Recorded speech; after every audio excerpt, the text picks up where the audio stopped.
Hello everybody. In today's lecture, we will discuss one of the property of laser and that is coherence. So coherence basically represent the discipline of the light energy in the light field. Light field का मतलब समझते हैं। ये एक source बना दिया मान लो मैंने और यहाँ से लाइट एमिट हो रही है। तो इसके सामने लाइट सोर्स के सामने जिस स्पेस में लाइट एनर्जी पहुंच रही है वो है उसका लाइट फील्ड। तो इस लाइट फील्ड में जो लाइट का डिसिप्लिन है एक तरह से जो ऑर्डर है okay that is called coherence. उसकी जो डिग्री है ठीक है level level of discipline level of I will say harmony okay that is coherence. अब इस चीज को समझते हैं।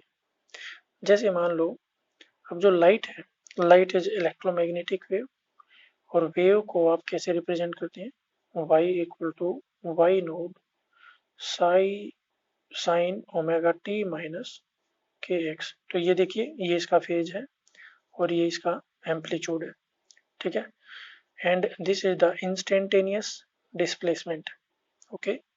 तो अगर इस लाइट का एम्पलीट्यूड कांस्टेंट रहे and phase is linear function of time phase is linear function of time then this wave is said to be perfectly coherent perfectly coherent।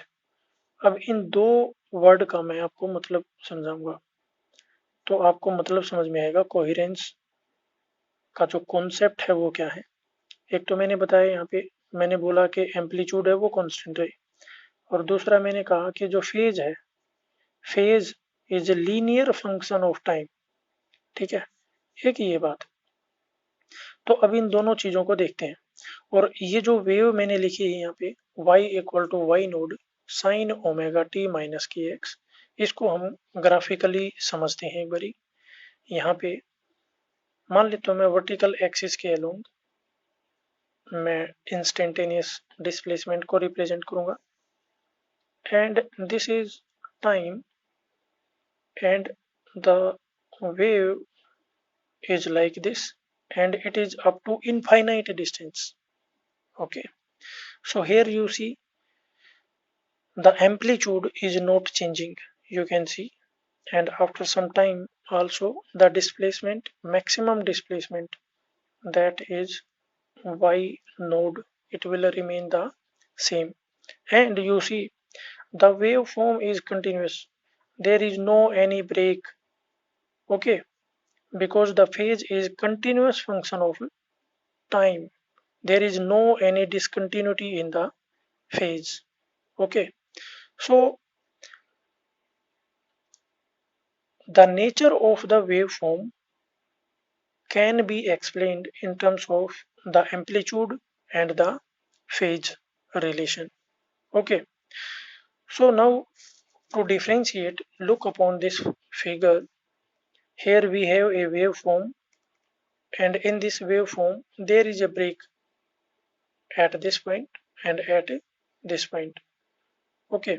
So this wave is not continuous or we can see at this point there is a break in the phase यहाँ पे phase है जो वो change हो रहा है ठीक है ड्रास्टिकली चेंज हो रहा है। यहाँ पे देखिए there is a gap there is discontinuity okay. So such A wave is not continuous wave this is not a coherent wave okay क्योंकि हमारे पास एक ही टाइम पे हमें दो फेज मिल रहे हैं यहाँ पे और यहाँ पे हमारे पास कोई फेज रिलेशन है ही नहीं। तो यानी कि ये जो वेव है इसमें कंटिन्यूटी नहीं है समझ पा रहे। तो इस चीज को इस वर्ड इस डिसिप्लिन को इस वेव के ऑर्डर को इसके कंटिन्यूटी को रिप्रेजेंट करता है ये वाला वर्ड कोहेरेंस। तो coherence represent the degree of order order का मतलब यहाँ पे है organisation how orderly the wave is organised that is represented by coherence.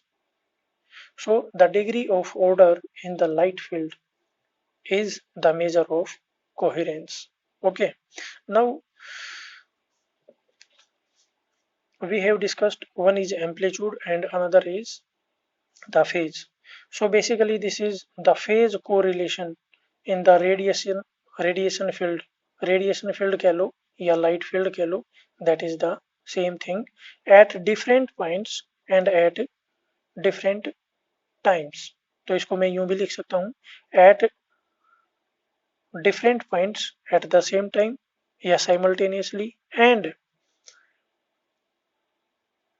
at the same point at two different points.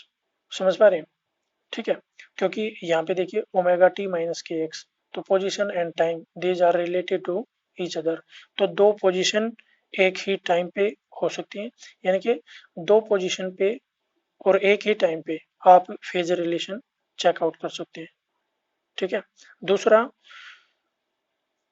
एक ही पोजीशन पे दो अलग अलग टाइम पे आप फेज रिलेशन चेक कर सकते हैं, तो उसकी कंटिन्यूटी होनी चाहिए। ठीक है, उनमें एक रिलेशन एस्टेब्लिश होना चाहिए, दैट मस्ट नॉट चेंज। जैसे ये देखिए, ये एक पोजीशन में और टाइम में रिलेशन है, तो ये फेज को रिलेशन है जो that must be continuous. Okay, अगर ये जहां पे भी ब्रेक होगा, जहां पे भी ब्रेक होगा, वहीं पे आपका वेव फॉर्म है वो ब्रेक हो जाएगा, वहीं पे कंटिन्यूटी डिस्ट्रॉय हो जाएगी, वहीं पे जो ऑर्गेनाइजेशन ऑफ वेव फॉर्म है वो डिस्ट्रॉय हो जाएगा। ठीक है, so this is the conceptual और थ्योरेटिकल मीनिंग। ठीक है, तो अब देखिए ये जो वेव हमने बनाई है ये आर्टिफिशियली तो आप बना सकते हैं, प्रोड्यूस कर सकते हैं।